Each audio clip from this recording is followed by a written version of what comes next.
Hello बच्चों, आज हम पढ़ने वाले हैं अनुपात एवं समानुपात। चैप्टर 6 है। ये कक्षा 7 का मैथ बुक है। कक्षा 7 का JCRT का बुक है। आज हम 6 चैप्टर पढ़ेंगे।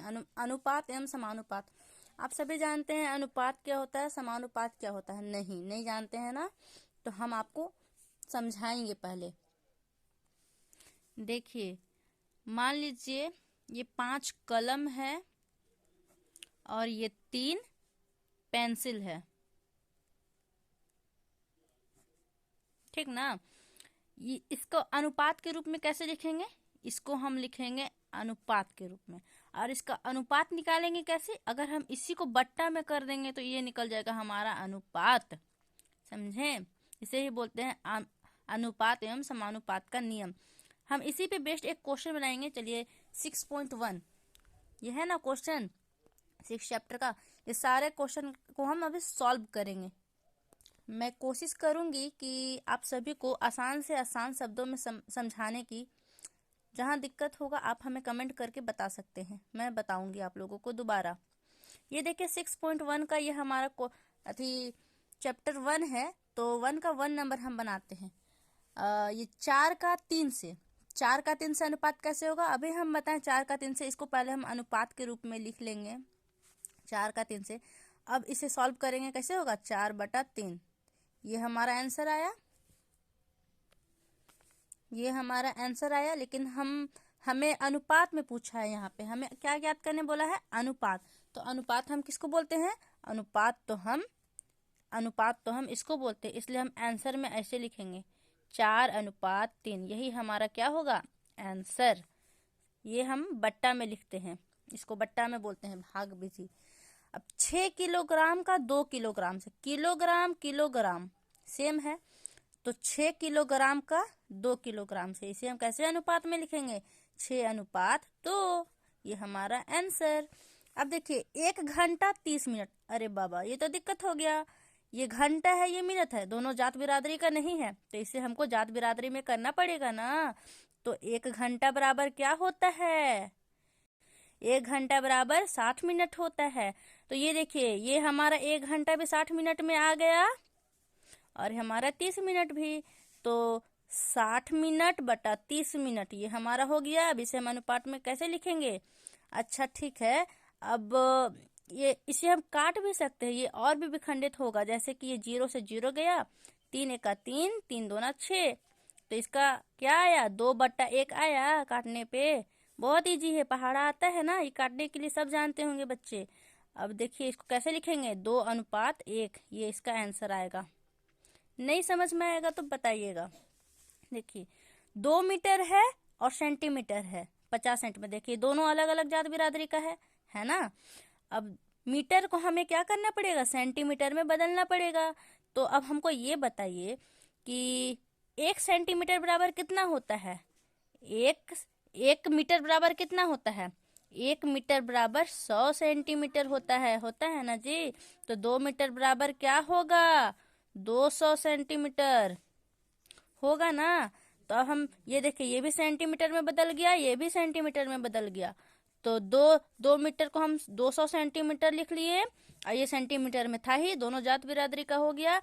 ये 0 से ये 0 कैंसिल और 5 का पारा से नहीं जाएगा। ये 5 का 5, 5 चौके 20 गया ना। क्या आया हमारा आंसर?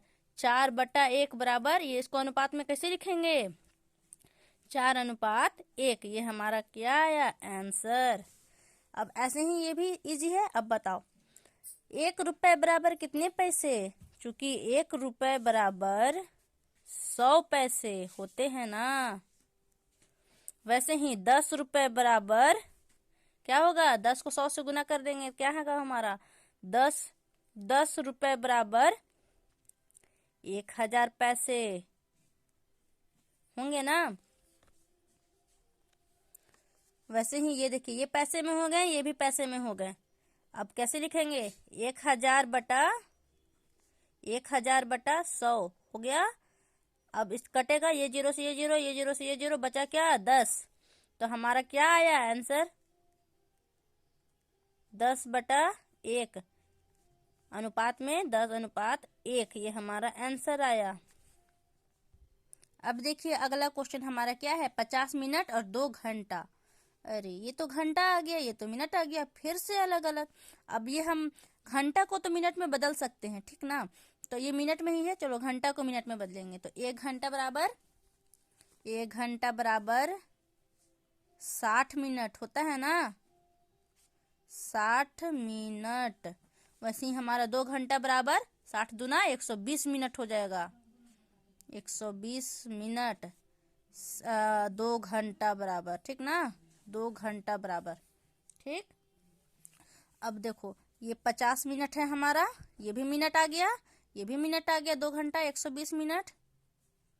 अब ये हमारा क्या होगा, 0 से 0 गया, कितना का पारा से जाएगा, जाएगा, किसी का पारा से नहीं जाएगा, 5/12 नहीं जाएगा। तो ये हमारा अनुपात में कैसे लिखेंगे, 5/12, ये हमारा आंसर। अब लास्ट अगला 2 क्वेश्चन बच गया, इसे भी सॉल्व करेंगे। देखिए क्या है, 1 घंटा है 20 मिनट है, 2 घंटा है 40 मिनट है। अब देखिए अब हम इसे क्या करेंगे, ये 1 घंटा बराबर 60 मिनट, ये 20 मिनट को जोड़ देंगे हम, 60 और 20 कितना हो गया, 80 मिनट हो गया, ये भी मिनट में आ गया, इसे हम सॉल्व कर लिए। अब यहाँ और देखो, 2 घंटा बराबर कितना हुआ, 120 मिनट होता है ना, 60 को 60 से गुना करो, 60 दूना 120 हुआ, और 40 मिनट है ही, इसे जोड़ दो, 120 और 40 कितना हुआ, 160 मिनट हुआ। अब हमें ये बताओ, सबसे पहले रहता है उसी को हम पहले बट्टा के रूप में लिखते हैं, 160 मिनट, 0 से 0 कैंसिल, 2 का पारा से जाएगा, या तो फिर 8 का ही पारा से जाएगा, 8 एक आया 8, 8 दूना 16 गया जी। अब बताइए यहाँ 1/2 के रूप में लिख सकते हैं, ये 1/2 हुआ, तो ये हमारा आंसर है। नहीं समझ में आएगा बच्चों, हमसे पूछिएगा, हम आपको सब बताएंगे और अच्छे से।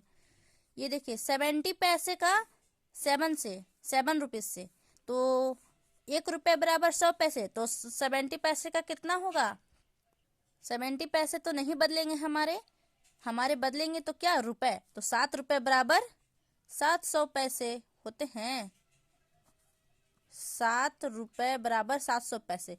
ये भी पैसे में आ गए, ये भी पैसे में आ गए, 70/700, ये 0 से ये 0 गया, 7 1 7, 7 10 70, 1/10। अब हमारा अनुपात में लिखना है तो क्या होगा, 1:10। आंसर आया हमारा। बच्चों अब हम आते हैं 2 नंबर क्वेश्चन में। अब देखिए एक कक्षा में 45 लड़के थे, ठीक ना, और 35 लड़कियां थी, 45 लड़के थे और 35 लड़कियां थी, निम्न का अनुपात ज्ञात कीजिए। चलो हम लोगों को फिर से क्या अनुपात क्या ज्ञात करना है, अनुपात ज्ञात करना है। लड़के कितने हैं, पहला नंबर क्वेश्चन में देखो क्या कह रहा है, लड़के कितने हैं 45, 45 की संख्या से लड़कियां कितनी है 35 की संख्या से आराम से निकल जाएगा हम लोग। चलो सॉल्व करके अब दिखलाते हैं। 2 नंबर में क्या क्या दिया हुआ है, लड़के कितने दिए हुए हैं, लड़के कितने दिए हुए हैं, चलो बुक में देखते हैं।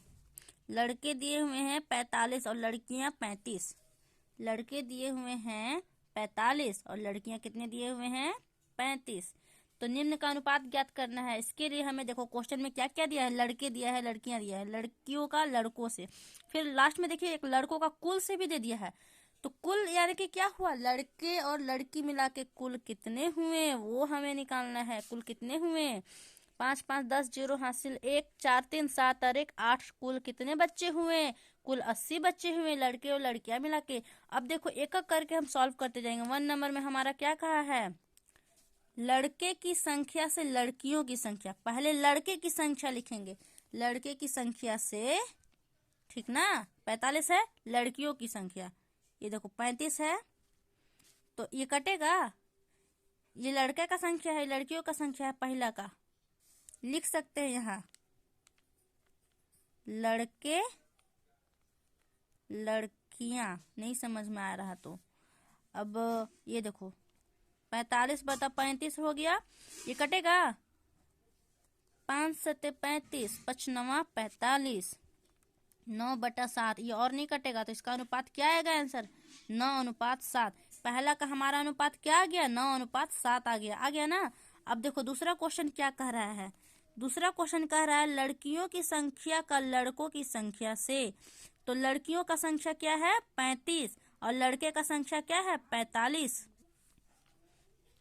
दूसरा नंबर क्या बोला था? लड़कियों का संख्या से लड़के का संख्या, इसका अनुपात ज्ञात करना है। लड़कियां कितनी है? लड़कियां देखो हमारे क्या है? 35 है ना। और लड़के कितने हैं? 45 है। अब 35 45 कटेगा, 5 7 35, 5 45। इसका अनुपात क्या आ रहा है? इसका अनुपात आ रहा है 7:9। लड़के का लड़कियां से आ रहा है ना। अब हमें ये बताओ, अब तीसरा नंबर में क्या कहा है? किससे कहा है? लड़के की संख्या से कुल विद्यार्थी की संख्या। लड़के की संख्या से कुल विद्यार्थी की संख्या। तो लड़के की संख्या क्या है हमारे? यहां से देखो 45 है ना, और कुल कितना है? 80। तो अब हमें ये बताओ, 45 लड़के हैं, कुल 80 है। चलो लिख ही देते हैं, लड़के कुल 80, 5 45। कितना बार में कट रहा है? 5 का पहाड़ा में 16 बार में, 16 25 80 होता है ना। 9/16 ये कट रहा है नहीं, तो इसका अनुपात क्या आएगा? 9:16। लिख लो बच्चों, और कहीं गलती होगी तो मुझे समझाना, कमेंट में लिख के बताना। सेम इसी तरह तीसरा नंबर भी है हमारा ना। ललिता की वर्तमान आयु कितनी है? 12 वर्ष है, तथा तनु की वर्तमान आयु कितनी है? 8 वर्ष है, ठीक ना। तो अब हमको क्या निकालना है? जैसे जैसे क्वेश्चन का है, ललिता की वर्तमान आयु तनु की आयु से बोला है, तनु की वर्तमान आयु ललिता की आयु से बोला है, और ललिता की वर्तमान आयु, दोनों की आयु का योग देखो, आयु का योग निकाला है ललिता का और तनु का। सबका हमको पहले लिखना पड़ेगा, सेम इसी क्वेश्चन की तरह है। चलो हम लोग स्टार्ट करते हैं। तीसरा नंबर, ललिता की वर्तमान आयु क्या दिया है? 12 वर्ष। और तनु की वर्तमान आयु क्या दी है? 8 वर्ष। और दोनों का मिलाकर क्या हो जा रहा है? आयु का योग। 12 और 8 कितना होता है? 12 और 8 कितना होता है? 20 वर्ष होता है ना। दोनों देखो, दोनों का आयु का योग भी निकल गया, दोनों का आयु भी लिख लिया। अब हम तीनों को सॉल्व करेंगे ना, ललिता की आयु तनु की आयु से, यही निकालना है ना। ललिता की आयु क्या है? 12 वर्ष, तो हम यहाँ 12 वर्ष लिखेंगे, सेम वही क्वेश्चन जैसा है। बट्टा तनु की आयु क्या है? 8 वर्ष। ये कट रहा है, 2 का पार से कट रहा है, या तो फिर 4 का भी पार से कटेगा। 4 दूना 8, 4 तिया 12, और नहीं कट रहा है, 3/2 आ रहा है हमारा। और इसको हम अनुपात के रूप में लिखना है, हमें अनुपात ही ना निकालना है। देखो क्वेश्चन में बोला है अनुपात निकालने के लिए, तो 3:2 ये हमारा आ गया पहला का। अब तनु का ललिता से जस्ट इसको अपोजिट कर दो, और क्या। तनु का 8 है, इसका 12 है, ये भी कटेगा 2 बार में, ये भी कटेगा 3 बार में, तो 2/3 आया, और 2:3। अब क्या निकालना है? ललिता का आयु का योग, ललिता का और दोनों का आयु का योग का, ठीक ना। ललिता का क्या है? ललिता का है 12 वर्ष, और दोनों का आयु का योग मिलाकर क्या हो रहा है? 20 वर्ष हो रहा है। तो ये कितने बार में कटेगा? 2 छक 12, 2 दहा 20, 2 तिया 6, 2 पचे 10, 3/5, ये आगे नहीं कटेगा, 3:5। ये हमारा आंसर आ रहा है ना। ये तीसरा नंबर भी कंप्लीट हो गया। अब हम आगे बढ़ते हैं 4 नंबर में। 4 नंबर में देखिए क्या बोल रहा है हमारा। बिजली का एक खंबा है जो 28 मीटर ऊंचा है। बिजली का खंबा है, ठीक ना, वो 28 मीटर ऊंचा है, और उसकी जो छाया बन रही है वो 16 मीटर है। समान समान स्थितियों में पेड़ की ऊंचाई ज्ञात करना है। मतलब कि इसी समान में एक पेड़ का ऊंचाई भी है, ठीक ना, उसको ज्ञात करना है, जिसका छाया 12 मीटर है। तो पहले हम लिख लेते हैं 4 नंबर में क्या क्या बोला है। हमें क्वेश्चन में कहा है बिजली के खंभे की ऊंचाई क्या दिया हुआ है? बिजली के खंभे की ऊंचाई दिया हुआ है 28 मीटर ऊंचा है ना। तो 28 मीटर लिखना बहुत जरूरी है सिंबल। और इसकी छाया क्या दिया हुआ है? छाया दिया हुआ है 16 मीटर, 16 मीटर, ठीक है। अब हमको समान स्थिति में क्या बोला है, पेड़ का ऊंचाई ज्ञात करने बोला है। तो पेड़ की ऊंचाई तो हमको नहीं पता है, तो हम मान सकते हैं, माना पेड़ की ऊंचाई क्या है, x है, तो हम इसके जगह पे x भी लिख सकते हैं, पेड़ का ऊंचाई। अब इसका छाया तो बुक में दिया हुआ है, कितना दिया हुआ है, 12 मीटर। हम यहाँ 12 मीटर लिखेंगे।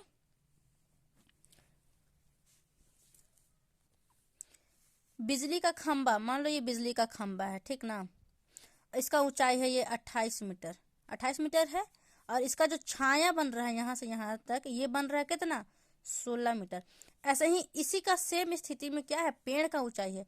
मान लो ये पेड़ है, ठीक ना, ये पेड़ का ऊंचाई हमको ज्ञात करना है, ये हमको पेड़ का ऊंचाई नहीं पता है। और इसका जो छाया बन रहा है वो तो दिया ही हुआ है 12 मीटर, हमें यही ना ज्ञात करना है। तो हम अभी क्या पढ़ रहे हैं, समानुपात, ठीक ना, अनुपात एवं समानुपात। तो समानुपात का नियम के अनुसार लिखेंगे यहाँ, समानुपात के नियमानुसार, नियमानुसार। राइटिंग पे मत जाना बच्चों, मेरा राइटिंग वैसे भी बहुत खराब है, लेकिन कोशिश जरूर करती हूँ कि अच्छा लिखूं, फिर भी क्या करूं। हमें तो दो चीज दिया हुआ है, बिजली और बिजली का छाया, एक दिया है बिजली का खंभा और एक दिया है पेड़।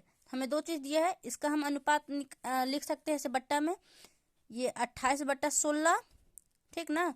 और समानुपात का नियम के अनुसार ये बिजली का खंभा का लिख दिया, और हमको पेड़ का ऊंचाई ज्ञात करना। पेड़ का ऊंचाई हम क्या माने हैं, x माने हैं, और छाया क्या माने हैं, 12 मीटर माने हैं, 12 मीटर माने हैं ना।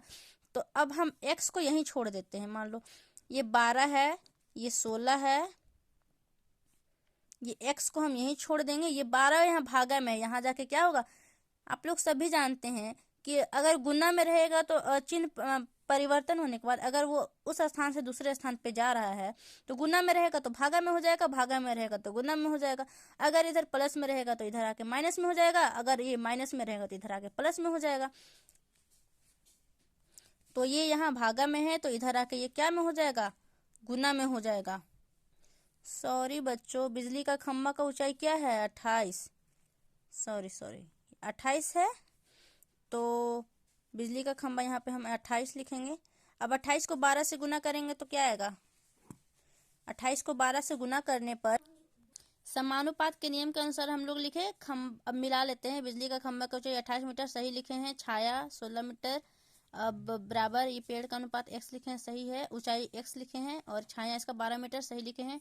x को यहीं छोड़ दिए हैं, 28, ये 12 को हम इधर ले गए तो ये गुना में हो गया, ये कट सकता है बाबू, देखो 2 का पारा से 2 छक 12, ये कितना 12 में 16 कटेगा, 2 8 16, और कटेगा 2 3 6, 2 चौके 8।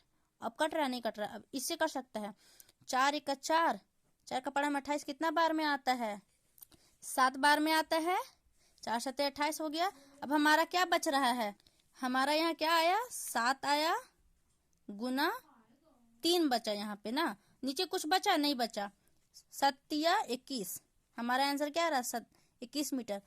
देखो अगर तुम लोग गड़बड़ाए होगे तो एक बार फिर से बता देते हैं, ये हम 2 का पहाड़ा से काटे, 2 छक 12, 2 8 16, फिर हम इसको और काट रहा था ये, तो फिर और काटे, 2 3 6, 2 चौके 8, फिर ये अब किसी से नहीं कट रहा था तो ये हम इधर वाला से काटे, इसका काम खत्म। ये 3 यहाँ पे रह गया था, और फिर यहाँ 4 7 28 बार में कट गया, नीचे कुछ नहीं बचा हमारा 1 के अलावा। तो अब हम 7 और 3 बचा तो इसको गुना किए, तो यहाँ पे मल्टीप्लाई करने पर 21 मीटर आया। अब हम लिख सकते हैं यहाँ पे, अब हमारा क्वेश्चन क्या पूछा था, यही ना पूछा था कि पेड़ की ऊंचाई ज्ञात कीजिए। तो पेड़ की ऊंचाई क्या आ गया हमारा, चूंकि पेड़ की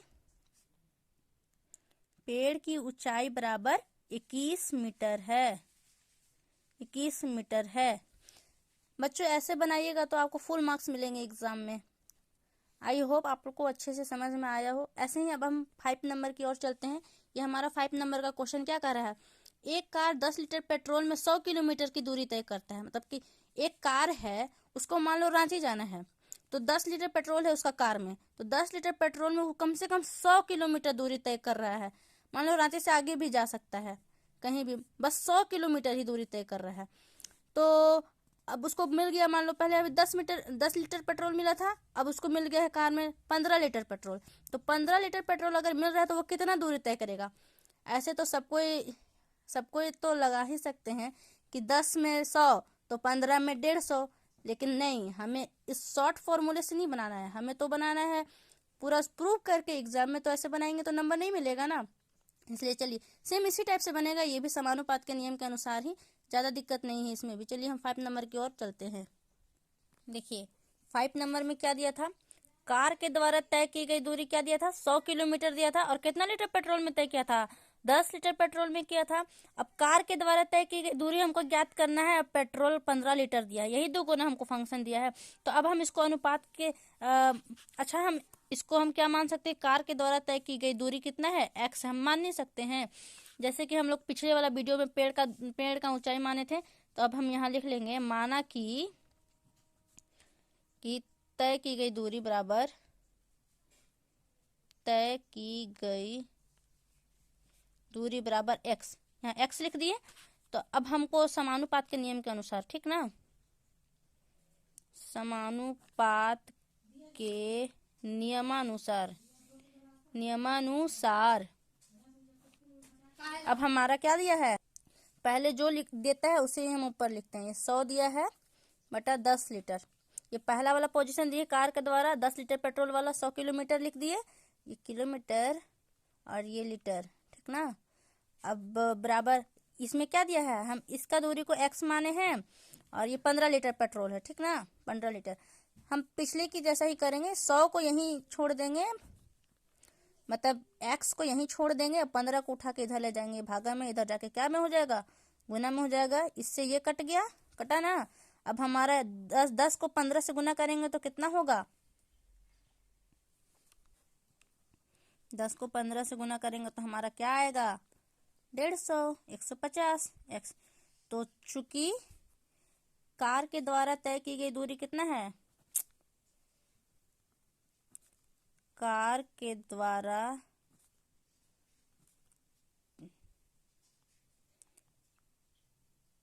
तय की गई दूरी बराबर 150 क्या, किलोमीटर ना, किलोमीटर 150 किलोमीटर दूरी तय कर रहा है, ये 15 लीटर पेट्रोल में।